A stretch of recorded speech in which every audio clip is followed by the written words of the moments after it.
At least 15 people died in a deadly Al-Shabaab attack in Mogadishu on Friday. The militant group targeted a popular hotel opposite the presidential palace in Mogadishu, but did not achieve its target. Authorities in Somalia remain challenged by the militant group's guerrilla attacks. CCTV's Abdulaziz Bilo now with a story. The impact of Friday's bombing quite clear. The target was the famous SYL Hotel. A major explosion went off here, just a few meters from the heavily fortified presidential palace, and a second one here. The terrorist group Al-Shabaab has already claimed responsibility. It says it targeted foreign diplomats and government officials. At least 15 people lost their lives in that attack. The militant used two vehicles laden with heavy explosives. The impact is clear. It destroyed the houses nearby. Fortunately, they missed their target. Security forces stopped the vehicle and the terrorists detonated the car on the spot. 4 attackers were killed. 8 civilians lost their lives in the attack. This is where the 2 vehicles went off, and it's not just the buildings that were destroyed, but also the road. Now this has raised a very serious concern here in Somalia on how lethal the terrorist group is. The militant group Al-Shabaab has warned of more attacks in the capital. SYL Hotel is a popular hotel frequented mostly by government officials. Authorities here feel challenged. They are now calling on public support. I appeal to the Somali public to help the security forces with information to better foil such attacks. The Al-Shabaab claim to be waging a religious war, but it's evident that they are not. On all occasions, it's the innocent Muslim Somali population that gets killed.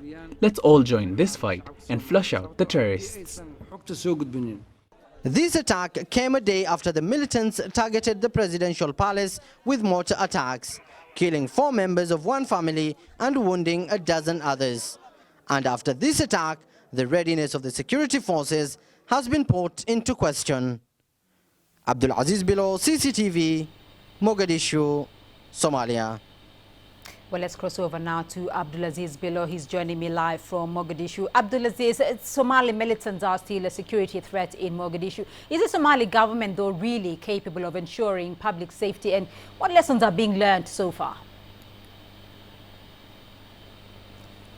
Well, Beatrice, you're right. In the report that we just filed, the death of 15 people rather, and the destruction that was caused by that explosion actually indicates how bad the security situation here is in Mogadishu, and the effectiveness of the Somali military and the Somali security forces in preventing such deadly attacks has been raised into question. But one thing that authorities here in Somalia are saying is that yes, security is a big challenge for them, and that the Minister of National Security here yesterday said that his government is going to launch, his ministry rather, is going to launch new security reforms here in the capital aimed at boosting the public safety. Now, one of the things that the minister said is that the Ministry of National Security will increase the number of security personnel on Mogadishu roads. Now, this is meant to monitor the number of vehicles that pass on the road so that they can be able to foil such explosions like the one we witnessed here on Friday. Now, authorities here say that yes, security is a big challenge for them, and they are underfunded,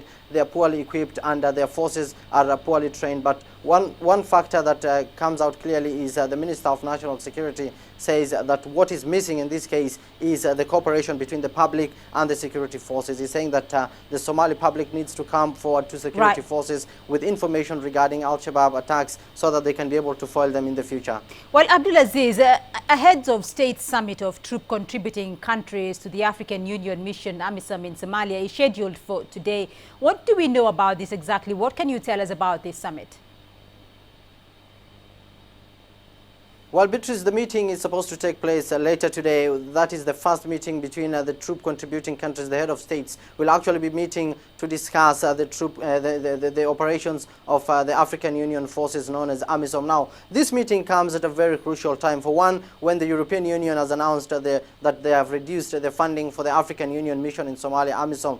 This head of states meeting here are supposed to discuss this issue. Another thing that they are going to discuss is the fact that AMISOM is not at its best at this stage. It has suffered 3 deadly attacks in less than a year, and it has pulled out from a string of towns in southern Somalia. So these are the central issues that the AMISOM forces, the AMISOM troop contributing countries' presidents are supposed to discuss. Also, another thing that these leaders are supposed to discuss is how to revamp these forces so that to avoid such deadly attacks on AMISOM bases, and how African Union forces can rekindle and restart the offensive against the Al-Shabaab. And also one thing they're going to talk about is how the Somali army and how the AMISOM forces are supposed to work jointly together in this fight against the Al-Shabaab. So the troop contributing countries include Kenya, Uganda, Burundi, Ethiopia and Djibouti, as well as the Somali president who is at that session. So definitely we will keep tabs on this and we will monitor advances and what these leaders will agree upon later in our bulletins. Abdulaziz Bello keeping tabs on that Heads of State Summit in Djibouti. Thank you.